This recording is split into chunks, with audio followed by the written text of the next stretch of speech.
దండాలండి అయ్యా. మీరా ఇంకా ఏం మంట కలుపుదామని వచ్చారు ఇక్కడికి? మమ్మల్ని క్షమించండి బాబు.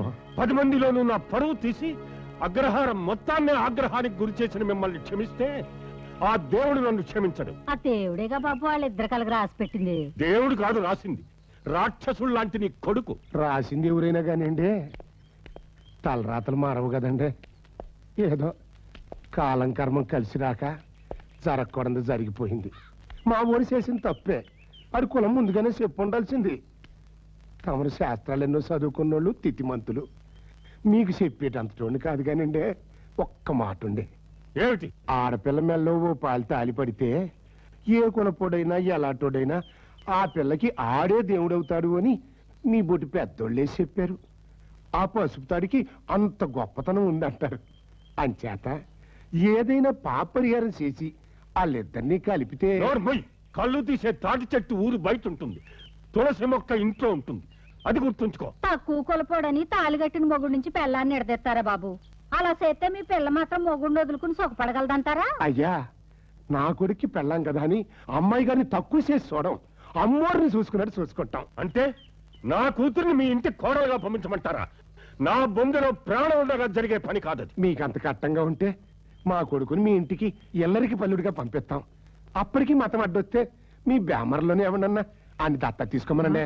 అవునండి అయ్యా, ఆడు మాకు కొడుగ్గా ఉండపోయినా పర్లేదండి. మీ అల్లుడు అయ్యి వాళ్ళిద్దరూ సుఖంగా ఉంటే అంతే చాలు. తామరు ఎక్కడన్నా కనిపిస్తే బావగారు అని మాత్రం పిలవం, అయ్యగారని పిలుచుకుంటాం. ఆహా, అక్కడికి మీరేదో త్యాగమూర్తులైనట్టు, ఆయన గారు పాషాణులైనట్టు మేము మాట్లాడుకుంటుంటే కళ్ళు కొనలో ఏగలాగా మధ్యలో మీరెవరండి? నీతో నాకు మాట్లాడేమిటి? వెళ్ళండి ఇక్కడి నుంచి. అది కాదుండే. రే, మర్యాదగా వెళతారా మెడబెట్టి గెంటమంటారా? ఏంటి నువ్వు గెంటేది? సోడా బండి ఏం కూసావరా?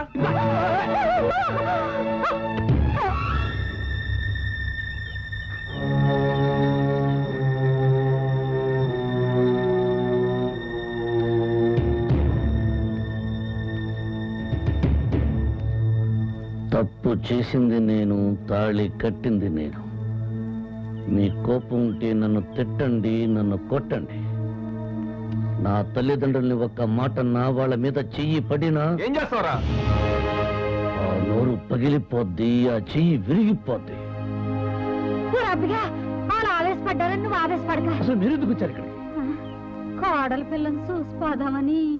అల్లుడిని చూడాలని వాళ్ళకలేనప్పుడు కోడల్ని చూడాలని మీకెందుకు ఉండాలి? ఎవర్రా అల్లుడు? ఎవరికి అల్లుడు? ఇంకొక్కసారి ఆ మాట అన్నావంటే నాలుగు చీరేస్తారు. గీత కత్తితో తాడి చెట్లు ఈత చెట్లు సీల్చేవాళ్ళం. మీతో నాలుగు సీరించుకోవడానికి ఓళ్ళు పీకించుకోవడానికి రాలేదు ఇక్కడికి. రాయ్, ఎంతకాలం వాళ్ళు చదువుకున్నోళ్ళు పెద్దోళ్ళు అని మర్యాద ఇచ్చా. ఇలా ఎట్ట చెప్తే లాభం లేదురా. నిజంగా నీకు సిగ్గు నెత్తురు సిగ్గు లంచ ఉంటే, నువ్వు మగారుగా అయితే, నువ్వు నాకే కలుగుతుంటే లోపలికి వెళ్ళి నీ పిల్లని తీసుకురా. ఎలా?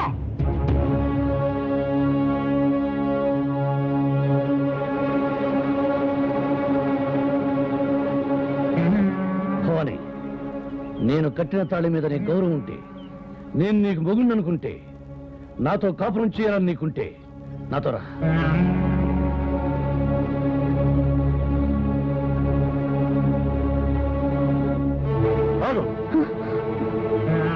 భవాని, పెళ్ళైన ఆడదాన్ని శాసించే అధికారం భర్తకు తప్ప తండ్రికి లేదు.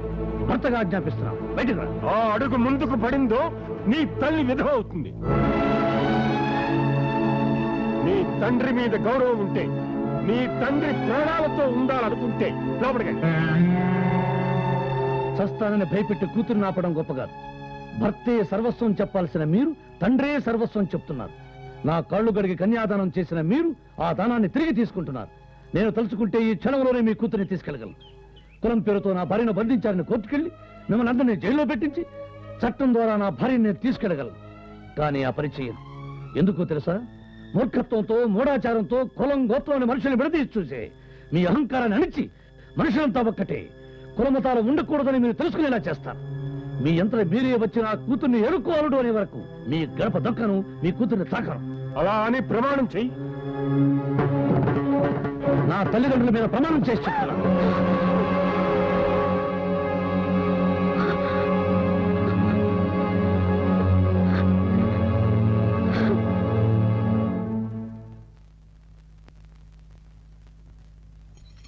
బట్టలు మార్చుకో, ఒకసారి సుబ్బరాశ్రమ గారి ఇంటికి వెళ్ళొద్దాం. దేనికి? మన భవానికి వాళ్ళ అబ్బాయిని ఇచ్చి పెళ్లి చేస్తారేమో కనుక్కుందాం. మతుండే మాట్లాడుతున్నావా? పెళ్ళైన దానికి మళ్ళీ పెళ్ళేమి? పెళ్ళే ఎవరితో అయింది? అయితే అల్లుడేడి? జరిగింది పెళ్ళే కాదన్నావు, వాడు కట్టింది తాళే కాదన్నావు. అటువంటిప్పుడు ఇది మళ్ళీ పెళ్ళి ఎలా అవుతుంది? జరిగింది పెళ్లి నొప్పుకో, లేదా దానికి మరో పెళ్లి చెయ్యి. ఇప్పటికే దానికి దిక్కుమాలని పెళ్లి చేసి ఊరంతా అల్లరి పాలయ్యాను. ఇప్పుడు దానికి రెండో పెళ్లి చేసి ఉన్న పరువు కాస్త పోగొట్టుకోమంటావా? ప్రాణం పోయినా సహిస్తాను గాని ఇంటి పరువు కుల గౌరవం పోతే మాత్రం భరించలేను. అందుకని పెళ్ళైన పిల్లని ఇంట్లో పెట్టుకుంటే నీ పరువు ప్రతిష్టలు పెరుగుతాయా? లేకపోతే ఆ కులహీనుడి ఇంటికి కాపురానికి పంపి వర్ణ సంకరం చేస్తే కుల ప్రతిష్ట నిలబడుతుందా? ఇప్పుడు మనం ఆలోచించాల్సింది బోడి వంశ ప్రతిష్ట కుల గౌరవం గురించి కాదు, భవాని జీవితం గురించి. అయినా నువ్వు చేసిన తప్పుకి అదెందుకు శిక్ష అనుభవించాలి? అతన్ని తీసుకొచ్చి ఇంట్లో పెట్టింది నువ్వు, వాడి మంచి చెడ్డలు కనుక్కోకుండా పెళ్లి చేసింది నువ్వు. తప్పు నువ్వు చేసి దాని జీవితం నాశనం చేస్తానంటావే. ఈ అగ్రహారం గౌరవం కాపాడడం కోసం ఏడ్చావు. అది ఇప్పుడు నీ కూతురు కాదు, చంద్రం భార్య. నేను చేసింది పెళ్లే కానప్పుడు వాడికి అది భార్య ఎలా అవుతుంది? ఇదేనా నువ్వు చదివిన శాస్త్రం? ఇదేనా నువ్వు చెప్పే ధర్మం? అవును, ఒక దేశానికి కీడొచ్చినప్పుడు ఒక ఊరిని, ఒక ఊరికి కీడొచ్చినప్పుడు ఒక కుటుంబాన్ని, ఒక కుటుంబానికి కీడొచ్చినప్పుడు ఒక మనిషిని వదులుకోవాలి. అలా అని దాని జీవితాన్ని నాశనం చేసే హక్కు నీకెక్కడ? ఈ అగ్రహారం పెట్టగా దాని తండ్రిగా నాకు ఆ హక్కు ఉంది. ఏమండి, జరిగిన తప్పుకి ఏదైనా పాప పరిహారం చేస్తే? పసుపు కుంకాలున్న విధవగా ఏడుస్తూ ఈ ఇంట్లో అది జీవించాలి. అది చూసి తండ్రిగా నేను, తల్లిగా నువ్వు కుమిలి కుమిలి ఏడవాలి. అదే దీనికి పాప పరిహారం. నువ్వెందుకమ్మా ఏడుస్తావు? ఇలాంటి మూర్ఖపు చేదస్తుండి కన్నందుకు నేను ఏడవాలమ్మా, నేను ఏడవాలి. జరిగిందని విచారిస్తున్నావా? లేదు, సంతోషిస్తున్నాను. ఆ రోజు తప్పకుండా వస్తుంది. ఏమిటి వచ్చేది గాడిది గుడ్డు? అసలు దీనికి అంతటికీ కారణం నువ్వు. ఆ రోజు నువ్వు నన్ను బ్రాహ్మణ వేషం వేసుకున్నానకపోతే నేను వేసుకునేవాడిని కాదు, ఆ ఇంటికి వెళ్లేవాడిని కాదు, భవాని నన్ను ప్రేమించేది కాదు, ఈ పెళ్లి జరిగేది కాదు. ఇప్పుడు ఏమైంది? ఇంకా ఏమవ్వాలి చూసావా? ఎంతమంది బాధపడుతున్నారు? పడాలి, ఇంకా ఇంకా పడాలి. పడి పడి కుళ్ళి కుళ్ళి ఏడవాలి. అందుకే కావాలని పెళ్లి చేశాను. దేనికి? పగ, కసి, బుద్ధి చెప్పాలని. ఎవరికి? పరమేశ్వర శాస్త్రికి. ఆయన ఏం చేశాడు? నా చెల్లెల్ని చంపేశాడు. ఏమిటి నువ్వు చెప్పేది? నిజం. తల్లి తండ్రి లేని నా చెల్లెల్ని గారాభంగా పెంచుకున్నాను. భవాని నీ ప్రేమలో పడ్డట్టే నా చెల్లెలు కూడా వేరే కులం వాడిని ప్రేమించింది. ఈ విషయం తెలుసుకుని పరమేశ్వర శాస్త్రి ఆ కుర్రాడితో పెళ్లి జరిగితే కులం నుంచి వెలేస్తానని, సంఘ బహిష్కరణ చేస్తానని భయపెట్టాడు. ఆ ప్రేమికుల్ని విడదీయొద్దని, నా చెల్లెలి పెళ్లి ఆపొద్దని కాళ్ళ మీద పడి బ్రతిమలాడాను. కానీ వినిపించుకోలేదు. గత్యంతరం లేక నా చెల్లెలికి వేరే సంబంధం చూశాను. ప్రేమించిన వాడిని కాదనలేక, వేరే వాడిని పెళ్లి చేసుకోలేక, లేచిపోయి నా పరువు తీయలేక కోనేట్లో పడి చచ్చిపోయిందయ్యా నా చెల్లెలు. అది ప్రేమించడం నేరమా, పాపమా? అది ఇంకో కులం వాడు చేసుకుంటే వీళ్ళ కొంపలు కాలిపోతాయా, గుళ్ళు పేలిపోతాయా? అందుకే నా చెల్లెల్ని పొట్టని పెట్టుకున్న ఈ కులాలంటే నాకు అసహ్యం వేసింది. వీళ్ళంతా మతం మత్తులో కులం కుళ్ళుతో మగ్గుతున్న మూర్ఖులు. వీళ్ళ వల్ల నా ఒక చెల్లెలే కాదండి, ఎంతో మంది చెల్లెళ్ళు బలవుతున్నారు. ఈ బలిదానం ఇంతటితో ఆగిపోవాలి. రాముడి గుళ్ళో క్రైస్తవులంతా నమాజ్ చేసుకునే రోజు రావాలి. ఆ మార్పు నీ వల్లే అవుతుంది. అందుకు నువ్వే సమర్థుడివి. నేను చేసింది తప్పు అయితే నన్ను క్షమించు చంద్రం. మా బిగ్రదర్ అంటే నీకు చాలా ఇష్టం కదా? ఇష్టమా? ప్రాణం. తెలియకుండా నోటికి వచ్చినట్లు మాట్లాడుతున్నారు. కట్టిన మీకైనా దీనికి అర్థం ఏమిటో తెలుసో లేదోనని తెలుసుకోవడానికి వచ్చాను. అగ్ని సాక్షిగా, మనస్సాక్షిగా, ముగ్గురు దేవతల సాక్షిగా దాని అర్థం తెలుసుకునే నేను నీ మెళ్ళో తలగట్టాను. ఏ శాస్త్రం కాదన్నా, ఏ శాస్త్రి వద్దన్నా నేను నీకు భర్తని. మరి ఆ మొక్క తెలిసినది కోడల పిల్లని ఈదులో నిలబెట్టి మాట్లాడతాడు. రా లోపల రమ్మను. కుడికాలెట్రా అమ్మ? అది కుడికాలు పెట్టక్కలేదు, ఎడకాలు పెట్టక్కలేదు. నువ్వు అదేట్రా, మొదటి పాలు కొమ్మల్లోకి వచ్చిన పిల్లని రావద్దంటావు? నువ్వు రా అమ్మా. అది నా భార్య. నేను వద్దన్నాక మీరు పిలిచినా అది రాదు. నా మాట అంటే నాకు వేదవాకు. చూడు, రావద్దన్నా. ఎందుకు వచ్చావు? వాళ్ళు మన పెద్దవాళ్ళు. వాళ్ళు పిలిచాక రాకుండా ఎలా ఉంటానండి? అత్తయ్య మావయ్యల మాటని గౌరవించాలి కదా. అత్తయ్య మావయ్య రెండు తప్పుకరా. వచ్చినా కొల్లై, వచ్చినా కొల్లై.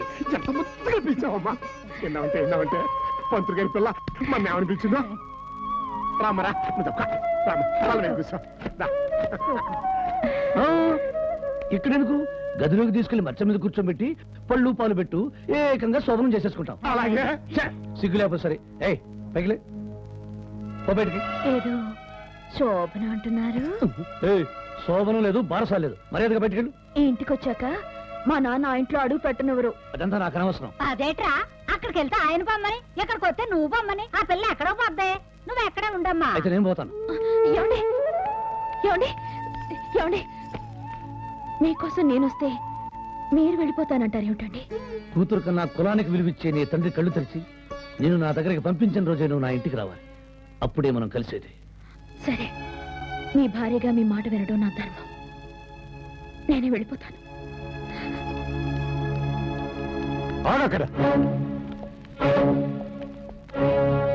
ఎక్కడికి వెళ్ళావు? మా ఇంటికి. ఈ ఇల్లు కాకుండా నీకు ఇంకో ఇల్లు ఎక్కడిది? ప్రతి ఆడదానికి రెండిళ్ళు ఉంటాయి. ఒకటి పుట్టినిల్లు, రెండు మెట్టినిల్లు. అది పెళ్ళైన వాళ్ళకి. పెళ్లి కాందే ఈ మంగళసూత్రం నాకెలా వచ్చింది? నా భర్త కడితేనేగా. భర్త? ఎవడే నీ భర్త? భర్త పేరు చెప్పడం భారత స్త్రీ సంప్రదాయం కాదు. అయినా కాళ్ళు కడిగి కన్యాదానం చేసిన అల్లుడి పేరు అప్పుడే మర్చిపోతే ఎలా? భవానీ, నీ నాన్నగారికి ఎదురు సమాధానం చెప్తావా? నీ భర్తకి ఎదురు సమాధానం చెప్తేనే నీకింత పౌరుషం వచ్చింది.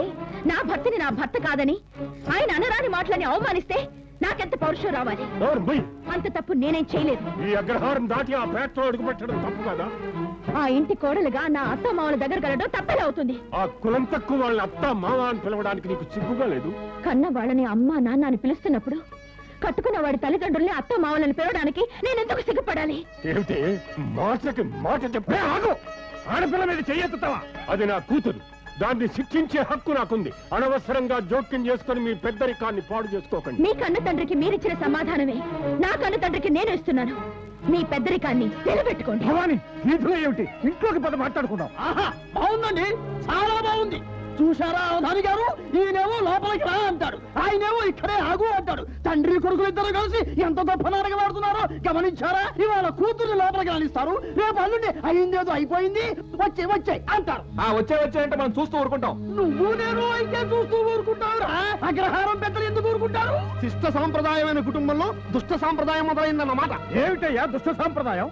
ఇష్టమైన మగాడి చేత తాళి కట్టించుకోవడం, ఆ తాళి కట్టిన భర్త దగ్గరికి వెళ్ళడం దుష్ట సాంప్రదాయమా? ఖచ్చితంగా. ఏమండి అవధాని గారు, మీరు చెప్పండి, ఈ భవానీ చేసిన పని రేపు మీ కూతురే చేస్తే మీరు ఊరుకుంటారా? చచ్చే ఊరుకోను. ఒకవేళ అదే జరిగితే అది చచ్చిందనుకుని దాని నెత్తిన నీళ్లు కుమ్మరించి తిలోదకాలు వదులుతాను గాని కులాన్ని మాత్రం భ్రష్టు పట్టించను. రాజేశ్వరి, బిందెతో నీళ్లు తీసుకురా. చచ్చిపోయిన మన కూతురికి శవస్నానం చేయిద్దాం. రాజేశ్వరి, ఏమిటిది? తండ్రి వాడికి బుద్ధి లేదు, తల్లివి నీకైనా ఉండదు. వాడి నీళ్లు తమ్మనగానే తేవడమేనా? క్షమించండి, భర్త ఆజ్ఞని పాటించడం భారీగా నా విధి. మీరేవి ఆలోచించకండి. ఎప్పుడైతే అది మీ మాట కాదని ఆ ఇంట్లో అడిగిపెట్టిందో అప్పుడే దానికి మనకి రుణం తీరిపోయింది. తీసుకోండి. ఆచారాన్ని, నా వంశ ప్రతిష్టని నాశనం చేసిన నా కూతురు ఈ క్షణం నుంచి చచ్చిపోయింది.